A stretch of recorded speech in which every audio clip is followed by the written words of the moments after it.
Silk ഗാർഡനിൽ തുണിത്തരങ്ങൾക്ക് വമ്പിച്ച വിലക്കുറവ്.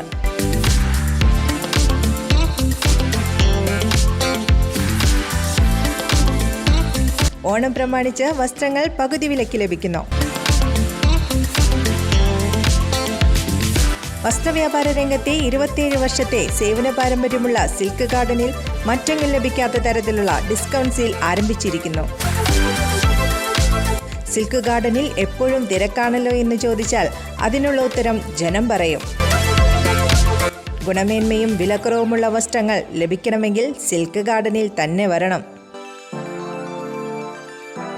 PV അൻവർ MLA ആരോപണങ്ങൾക്കിടെയുള്ള CPM സംസ്ഥാന സെക്രട്ടേറിയറ്റ് ആരംഭിച്ചു. മുഖ്യമന്ത്രിയുടെ political secretary P. Sasi, ADGP MR Ajith Kumar എന്നിവർക്കെതിരെ PV അൻവർ നൽകിയ പരാതി CPM സംസ്ഥാന സെക്രട്ടേറിയറ്റ് ഇന്ന് ചർച്ച ചെയ്തേക്കും. അൻവറിന്റെ പരാതി പരിശോധിക്കപ്പെടേണ്ടതാണെന്നാണ് നേതൃത്വത്തിന്റെ പൊതു അഭിപ്രായം. LDF കൺവീനർ സ്ഥാനത്ത് നിന്ന് നീക്കിയ EP ജയരാജൻ സെക്രട്ടേറിയറ്റിൽ പങ്കെടുക്കാൻ എത്തിയില്ല. കൺവീനർ സ്ഥാനത്തു നിന്ന് മാറ്റിയതിൽ EP ജയരാജന് കടുത്ത അതൃപ്തിയുണ്ട്. സമ്മേളനകാലത്ത് സംഘടനാ നടപടി പാടില്ലെന്നാണ് CPMന്റെ ചട്ടം. നടപടി വേണമെങ്കിൽ പാർട്ടി കോൺഗ്രസ് കഴിയേണ്ടി വരും. മേയിൽ 75 പൂർത്തിയാകുന്ന EP ജയരാജനെ അടുത്ത പാർട്ടി കോൺഗ്രസിൽ കേന്ദ്ര കമ്മിറ്റിയിൽ ഉൾപ്പെടുത്തുമോ എന്ന ചോദ്യം ഉയർന്നുവരുന്നുണ്ട്.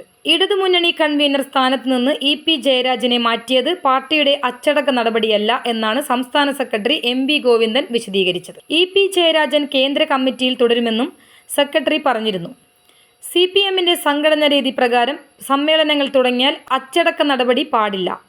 EPക്കെതിരെ ഇനി സംഘടനാ നടപടി സ്വീകരിക്കണമെങ്കിൽ ഏപ്രിൽ മധുരയിൽ നടക്കുന്ന പാർട്ടി കോൺഗ്രസ് കഴിയണം. News desk any time news. കൂടുതൽ വാർത്തകൾക്ക് ഞങ്ങളുടെ ചാനൽ സബ്സ്ക്രൈബ് ചെയ്യുക. ഫേസ്ബുക്ക് ഫോളോ അപ്പ് ചെയ്യുക. വാർത്തകൾ വേഗത്തിലറിയാൻ എനി ടൈം ന്യൂസ്.